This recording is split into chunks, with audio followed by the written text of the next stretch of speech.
Welcome to the porch. News so hot, it warps your antenna. All right, y'all, pull up a lawn chair and a questionable mason jar. Because today's poorly educated podcast, Trump in the News Edition, is hotter than a gas station burrito under a heat lamp since Easter. It's shutdown season, tariff weather, and Project 20 whatever the number is blowing around like a paper flyer stuck to my truck's grill.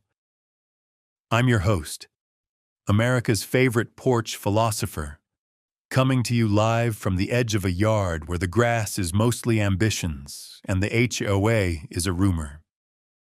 We got a stack of headlines thicker than Uncle Bubba's wallet on payday and thinner than it is 10 minutes later at the fireworks tent. Tonight we're talking shutdown shenanigans, paycheck plot twists for some feds but not others, a judge smacking down a funding cut like a fly at a picnic, and tariffs tall enough to need a ladder. We'll sprinkle in redneck science, meta-commentary about how you're listening to a podcast that knows it's a podcast, and more tangents than a high school trigonometry final that I definitely did not pass. Buckle up, seatbelts optional, but liability is not. Segment 2. The government shutdown. Now with bonus confusion. So the government shut down like Aunt Darlene's Facebook page after she discovered the enter key. We've hit that special American tradition where the lights stay on, but the folks who keep them on are told to bring candles. Now, in a twist fit for reality TV, the administration says certain law enforcement folks, ICE and Border Patrol and such, are getting paid while plenty of other workers are out here playing government unemployment bingo. Imagine you're a TSA officer scanning bags like you're hunting for a prize in a cereal box, but your paycheck's the toy they forgot to include. Now, if you're trying to square that circle, welcome to Shutdown Math, where two wrongs make a talking point and a super check shows up like a lottery ticket you ain't allowed to cash if you don't have the right badge. It's like they told the federal family, "We brought pizza for dinner," then handed slices to the cousins they like and told the rest to eat the box. I'm not saying priorities are showing. I'm saying their priorities are flashing neon like a Vegas pawn shop. You can call it law and order budgeting. I call it picking from the Whitman's sampler and pretending the empty wrappers are nutrition. Meanwhile, the shutdown's now long enough to have a scrapbook and a senior quote. If this thing gets any longer, it'll qualify for a pension. We're living in a country where the "we're closed" sign has become decor. Segment 3. Selective pay. Checks for some, IOUs for others. Let's talk about that special paycheck, the super check, the big gulp of wages. On the one hand, nobody wants the folks catching fentanyl and chasing smugglers to be scrounging for ramen while they keep the border held together with zip ties and prayer. On the other hand, a whole lot of other federal workers are holding the nation together with dental floss and a motivational poster from 1998. Picture a family reunion where grandma brings out a casserole and says, "Everybody gets some," then hands it only to the cousins wearing matching jackets.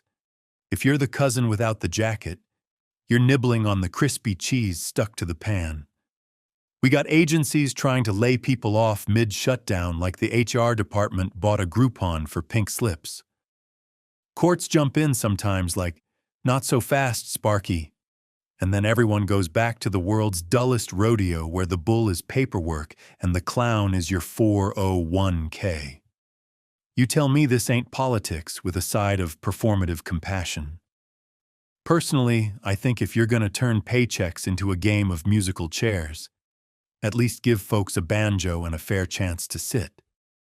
This whole thing screams, "We love law enforcement," which, okay, but it whispers, "We forgot about the rest of y'all," and the whisper's what keeps people up at night, counting overdue notices instead of sheep. Segment 4. The judge, the subway, and the smackdown. Now, up in New York City, A federal judge basically told the administration, you can't hold back anti-terror money from the subway just because you're mad about sanctuary policies. That's like telling the volunteer fire department, no hoses for you, you voted for the wrong mascot. The court said terror grants are awarded by risk, not by a mayor's vibe, and the MTA uses that cash for eyes, ears, gates, gadgets, and probably to keep pigeons from learning how to badge in. So the money's back, and millions who ride those trains can feel a little less like they're playing security roulette. Look, I'm the guy who thinks the third rail is just an angry snake. But even I know you shouldn't do counter-terror on the cheap. I'm all for fiscal discipline. I once made a brisket last an entire week, and that included breakfast. But cutting the safety lifeline to score a political point is like unloading your airbag to win a drag race. You might win, but you're gonna lose teeth. Sometimes a judge steps out the saloon doors, flips the sign to buy the law, and that's that. No matter how loud the posse yells, the gavel don't scare easy. Segment 5, Tariff Palooza, Copper, Brazil, and the Wallet Squeeze. Let's mosey on over to Tariff Town, where everything's 50% more yeehaw, but the yee costs extra. We're slapping big old duties on copper products and telling Brazil, howdy neighbor, toll roads up ahead. Now I'm no Harvard economist. My MBA stands for mostly buying at auctions. But even I can do porch math.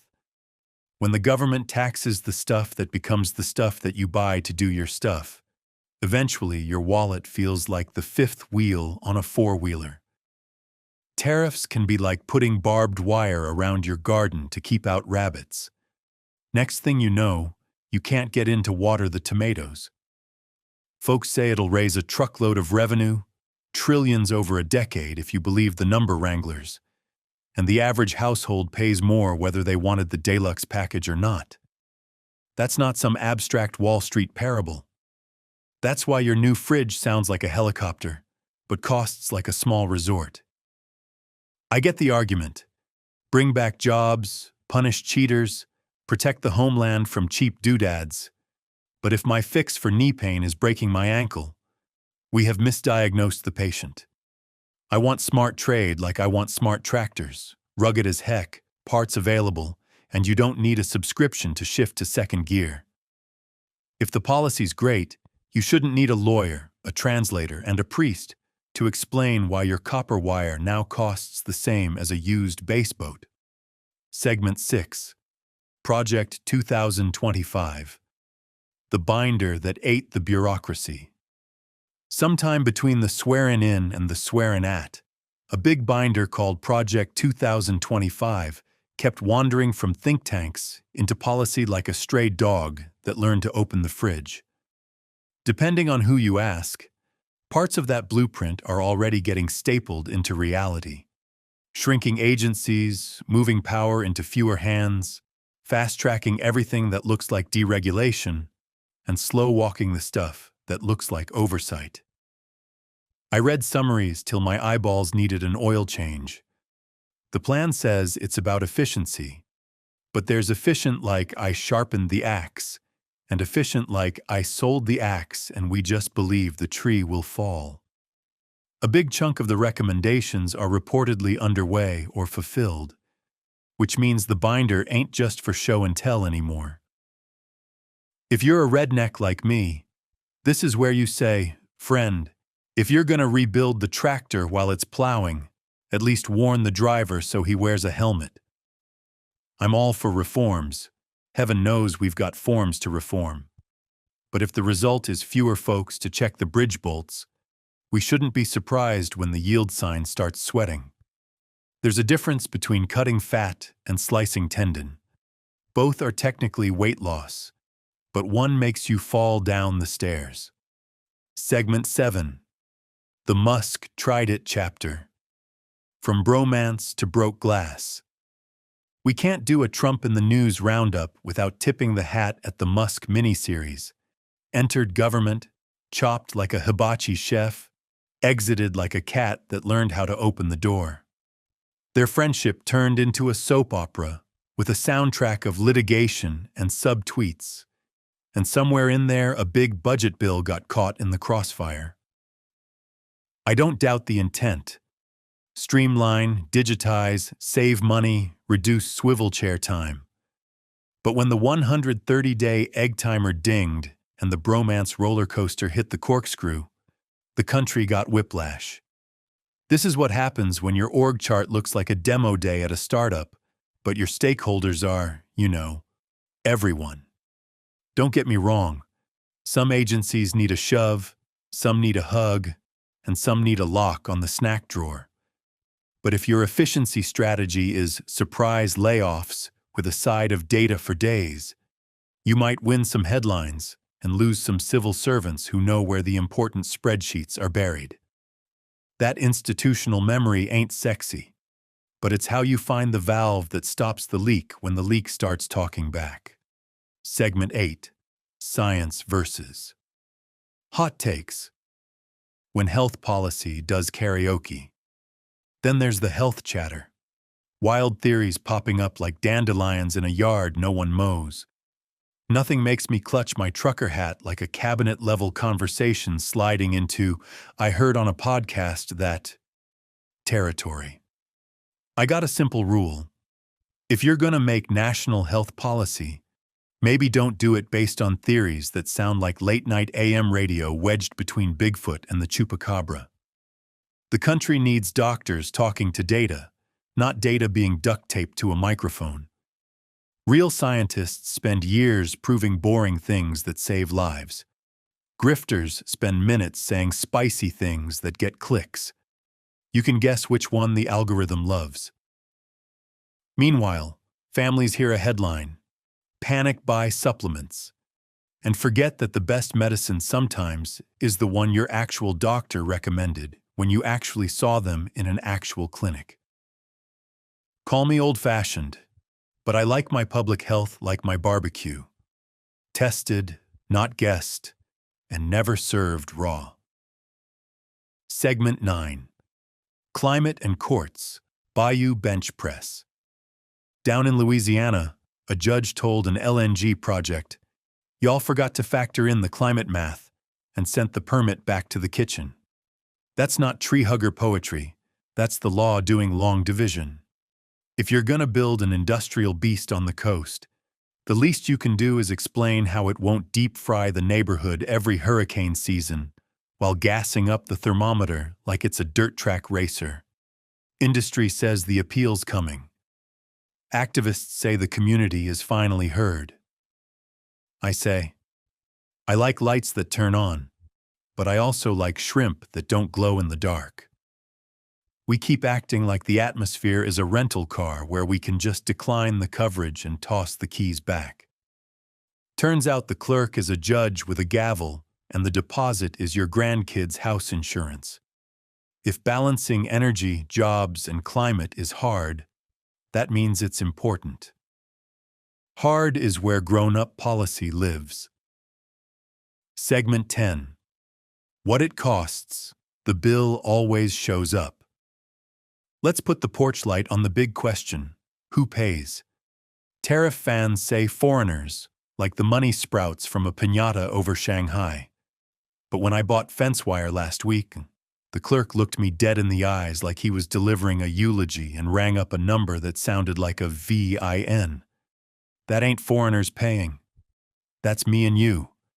And my fence still has a personality. If projections say revenue piles high over the years, don't forget the pile is made of dollars regular folks needed for braces, brake pads, or badly timed birthdays. A policy that raises lots of money is not automatically a policy that raises lots of boats. Sometimes it raises lots of blood pressure. I ain't anti-tariff by religion. I'm anti-stupidity by experience.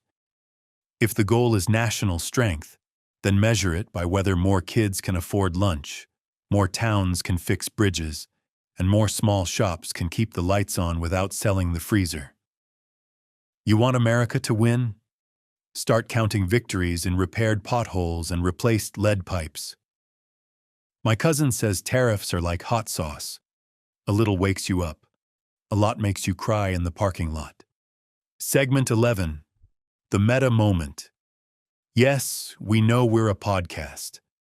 Let's get meta for a second, because if a redneck can't be self-aware, then what's the point of reflection in the chrome bumper?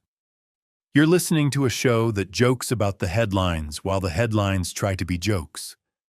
Half the time I gotta check whether a story is real or a satire site sponsored by chaos. And yet, here we are, trying to make sense of a shutdown that plays favorites, a court that hands out a grown-up timeout, tariffs tall as a silo, and a policy binder that wants to be the new Bible of bureaucracy. If you came for answers, buddy, I got questions. If you came for jokes, I got those too, served with a side of please don't make me explain this to my kids. Out here, we don't left versus right, we y'all versus nonsense. If a plan helps regular folks, I'll grill it medium rare and pass you a plate. If it hurts them, I'll feed it to the hogs and pretend I never saw it. You want my ideology? It's duct tape and decency. Fix what's broken and don't be a jerk about it. Segment 12. Back pay someday and the human part. Folks ask me, what's the big deal? Don't furloughed workers get back pay? Usually, yes, eventually, like rain checks from a storm that never ends. But the rent ain't a patient man, and the electric company don't accept political theater as currency. There's 100,000 tiny indignities in a shutdown. Medication put off, tires not replaced, that weird noise in the fridge ignored until it's a full symphony. Meanwhile, the political class tallies points like this is a football game, except the field is your kitchen table. If a shutdown lasts long enough to make the record books, congratulations, you just set the kind of record nobody brags about at Thanksgiving. Kids, your uncle once lived through the third longest government temper tantrum, past the gravy and the existential dread. Segment 13. What would a sane week look like?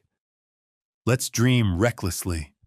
A week where Congress funds the government like adults, courts aren't needed to rescue transit safety, health leaders speak in citations, not conspiracies, and trade policy is a scalpel, not a sledgehammer. In that week, law enforcement still gets paid, sure, but so do the folks who mail your medicine and process your benefits. The White House can chase efficiency without turning agencies into haunted houses where the lights flicker and the staff are just memories. Industry can build with guardrails, communities can breathe, and the only super check is the one you get from your grandma when you graduate something, anything. And you know what? In that world, my show is still funny, because I'm still me and Uncle Bubba still tried to deep fry a watermelon, just with fewer punchlines about avoidable pain. Segment 14. Fixing the tractor while it runs. The real redneck reform plan. I got a modest rural manifesto. If the tractor's sputtering, you don't light it on fire and say you cut emissions. You pull the carb, clean the gunk, replace the gasket, and maybe stop using gas you bought from a guy behind the feed store. So yes, reform those agencies. Eliminate the endless forms that exist just to justify someone else's forms. Yes, digitize the paper that's older than my mixtapes. Yes, stop paying $1,000 for a hammer and calling it procurement. But remember, behind every inefficiency lives a person who knows why we tried that rule in the first place. Ask them. And for the love of all that is not covered in raccoon paw prints, test the new system before you switch it on for America. Build a sandbox that ain't the whole beach. Segment 15. The wrap, more light, less heat.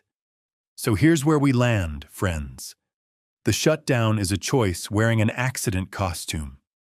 The selective pay is a policy fig leaf that leaves a lot of folks chilly. The court in New York drew a line where safety money ain't a campaign sticker. The tariffs talk tough, but chew slow through your pantry. Project 2025 keeps peeking from the blinds like a neighbor with binoculars. And science deserves a mic that's louder than speculation's foghorn. If you feel whiplash, that's because the news cycle ain't a cycle.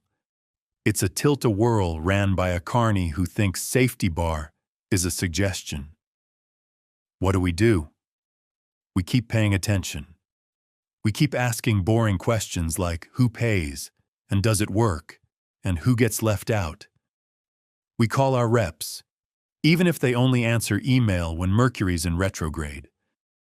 We show up to local meetings and ask why the bridge is still held together by hopes and duct tape.